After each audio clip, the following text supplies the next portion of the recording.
Houston and the surrounding region. This is a land of opportunity and can-do spirit. Our region is the kind of place where big ideas typically become larger-than-life realities. Throw any challenge our way, and we meet it head-on. But are we really ready for anything?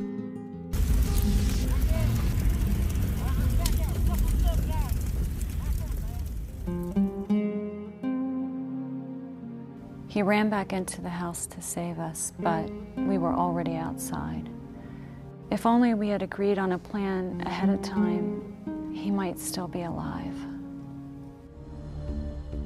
The water rose so fast.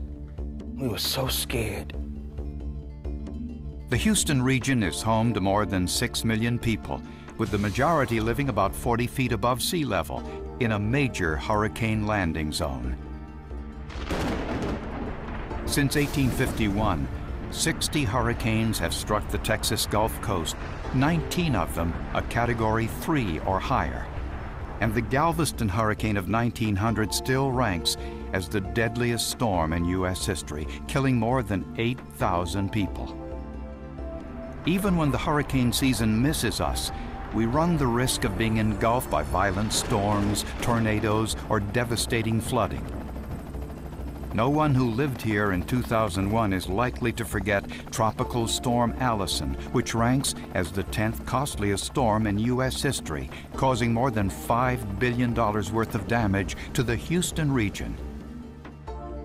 Our disaster threats don't stop with destructive weather. Houston is known as the energy capital of the world, a great honor, but one that makes us vulnerable to chemical spills, plant explosions, and other industrial accidents. Vast numbers of pipelines extend in all directions of the region, carrying flammable fluids under our neighborhoods. And hazardous cargo barrels down our freeways every day, around the clock.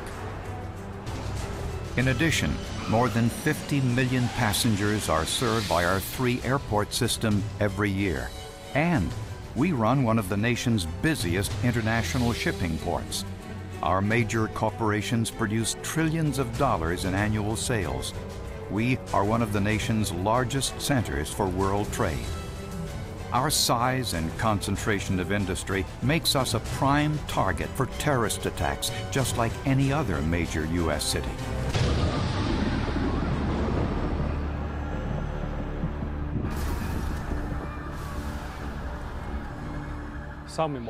After 9/11, I realized Houston could be a target too.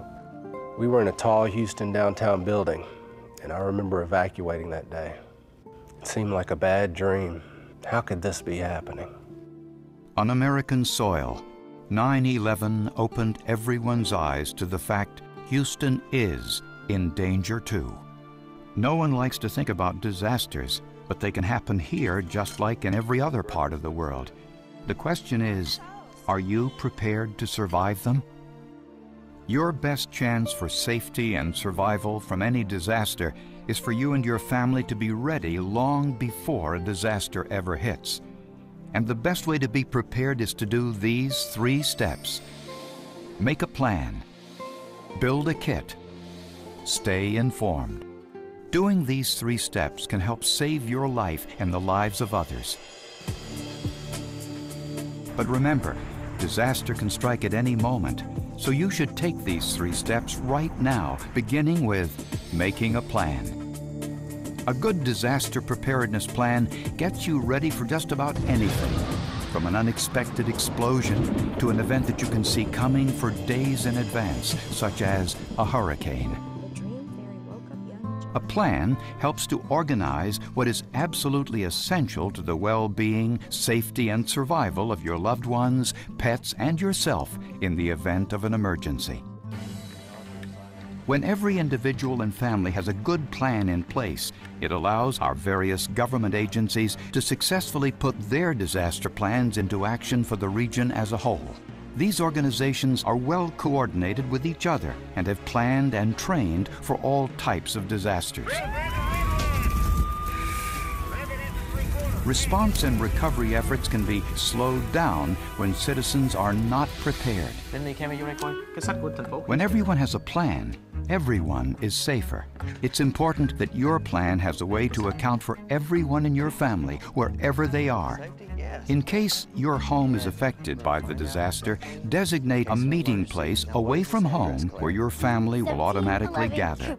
A park, a neighbor's yard, anywhere that is easy to get to and easy to remember.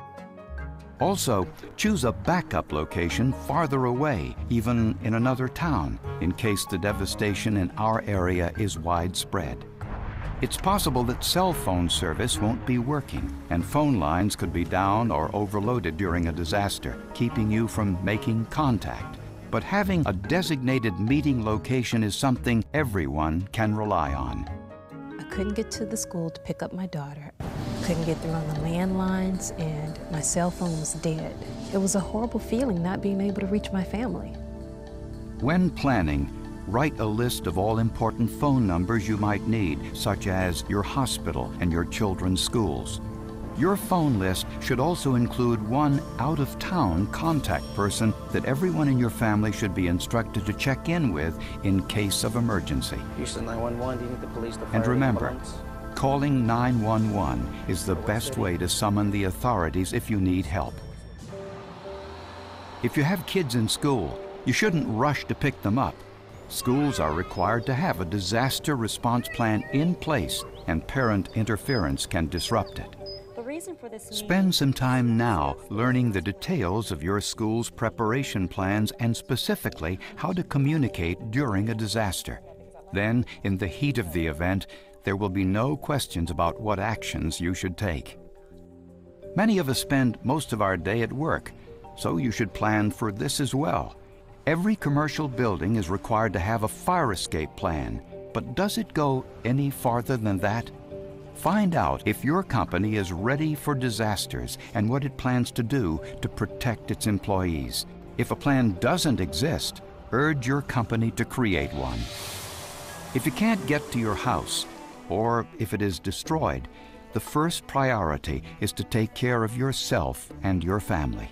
But you also need to account for your home, your belongings, and your identity. It's a good idea to make a packet of vital documents and a video recording of all your home's contents and store it with your family's designated out-of-town contact for possible insurance purposes later. Some members of our community will need special assistance during an emergency. If you don't have access to transportation and you are not a part of your family's or neighbor's readiness plan, then you should pre-register for transportation assistance. All you have to do is dial 211, and you should do it today. 211, how may I help you? By registering now, if an evacuation order is issued for your area, emergency management personnel will contact you to schedule your transportation. If you wait until disaster strikes, it will likely be too late to get special help.